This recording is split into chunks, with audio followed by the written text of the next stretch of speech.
Good evening. Assalamu alaikum rahmatullahi wa barakatuh. Welcome to Talking Point. My name is Faraz Patel. We say Jazakallah to you for staying with us. Of course, this is the final Friday for the month of June.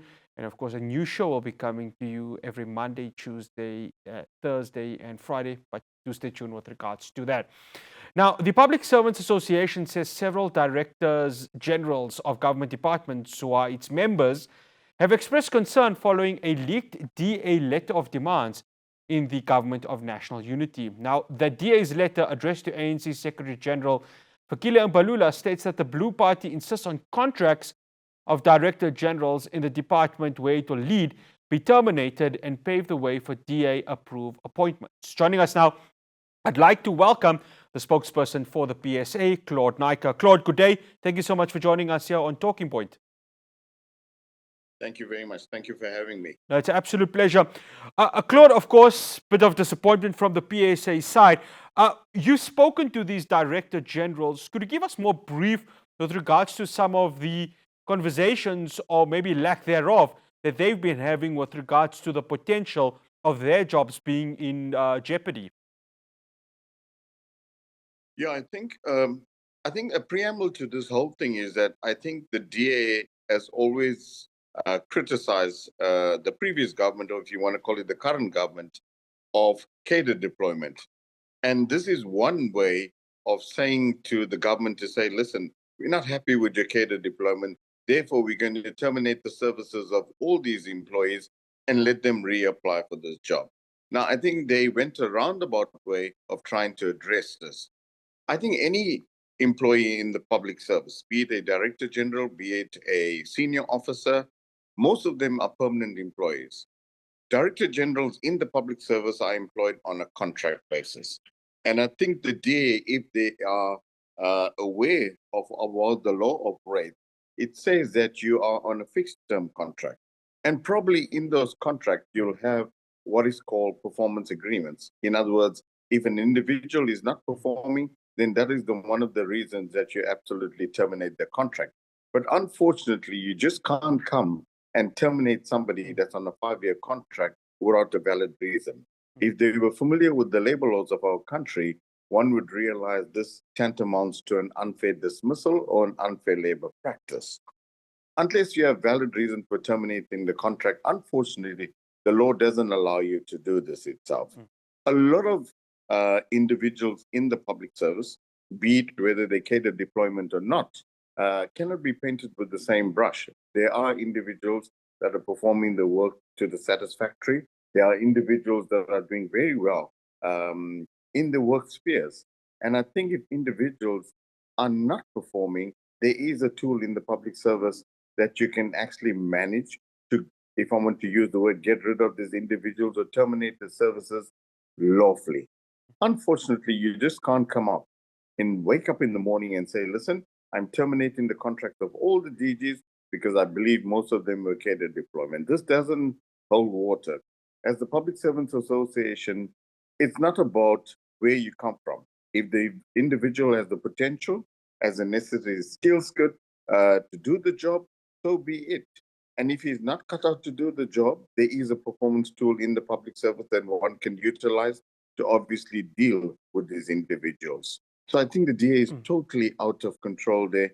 And to make rash statements at the very onset of our government of national unity, I think we're going to end up with a lot of problems, and we've got a rocky road ahead in front of us.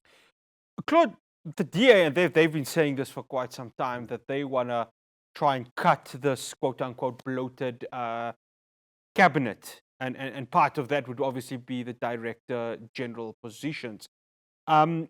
When you listen to that, is that an unfair assessment of how the current cabinet is made up right now as we speak, before the 7th administration is actually announced? Let me start with the public sector as a whole before I go to cabinet. You must remember, since the early 2017, there has been no filling of posts in the education sector, in the health sector, in the police sector. So to come up with the phrase to say that the public service is bloated, I think is totally inaccurate. If you look at during the time of COVID, when we had frontline workers, especially police services, especially the health sector, we were critically short in that area, and we were found wanting during COVID, where we could not render essential service to the public. If we did a recent survey, if we have to look at a recent survey as far as the police force is concerned, outside of our country, you need one policeman for every 200 citizens. Currently, South Africa is sitting with a situation where you have one policeman for every 4,000 citizens. So I'm not too sure how one would make that assessment or come up with an assessment to say that the public service is bloated. Remember, since 2017, only certain critical posts have been filled in the public service. The public service has not grown since 2017.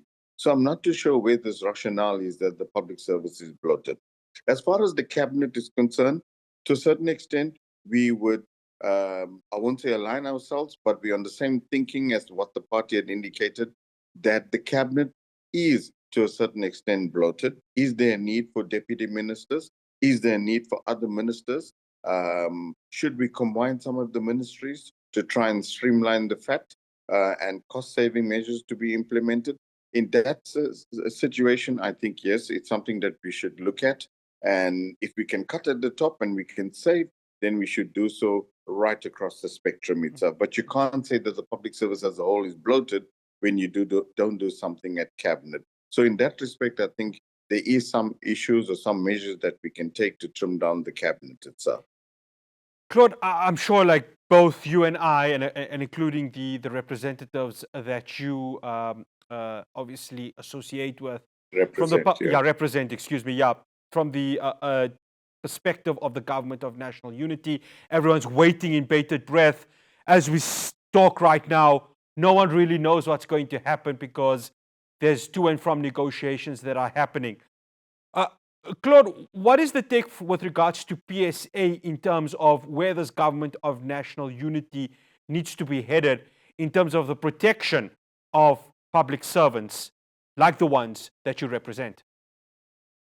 Absolutely, a very critical question. I think, like I said at the beginning, we put out a media statement very early on where the president in his inauguration speech indicated we need to look after our public servants. We need to create unemployment, reduce unemployment. And in doing so, we need to protect the labor laws that we have got in our country, that we have in place in our country. A lot of sacrifice, a lot of pain, a lot of hard work has been put into creating these labor laws and achieving these labor laws. So for overnight to try and get rid of them, like the way the DA is suggesting, terminate contracts and everything, I think is very painful and rash. And we wish the government of national unity all the success in the days to come, the weeks to come, and the years to come. But already we see a typical example in KZN and in Durban, the Minister of Finance there, and I think he comes from the DA, he's already closed one of the financial offices there without consulting the union, without consulting staff. If this is the path that we're going to take, if this is the trend that we're actually going to follow, then I think we're going to have a torrid time. As unions, we want to work with the government of national unity. They need to take us into their confidence. They need to be transparent so that we can work together, so that we can grow the economy itself. We can grow this country. You've seen at the onset of the government of national unities, the market started reacting very positively to the government of national unity. As Labour, we want to react positively as well. But we're urging the government of national unity not to make rash decisions, not to make rash statements that will cause anxiety amongst public servants and the greater citizens of our country, but to take us into the confidence we can work with them to achieve a better country for all South African citizens. Claude, one final question. First and foremost, when this cabinet is announced, what is priority number one in 1 minute that this administration needs to solve in terms of helping and secondly, enhancing the public service of South Africa? The public sector is one of the biggest employers in our country. If we could find a mechanism where we could pull critical posts and create vacancies that will reduce the unemployment, it'll go a long way towards the entire country. Look after our public servants and they will look after the rest of the South African. Get rid of maladministration and corruption which is the third thing, which is the greatest hindrance that is hindering our country at this moment. Claude, thank you so much for joining us here on Talking Point on Hilaal TV. Much appreciated. Thank you. That's Claude Naiker. He's the spokesperson for the Public Servants Association. Well, sticking to the Government of National Unity, we're going to be speaking to Nishan Bolton from the Ahmed Kathrada Foundation. They, along with two other foundations, want to have a dialogue with regards to where the country is going in terms of the future of this Government of National Unity. I'll be speaking to him after the break. Do stay tuned.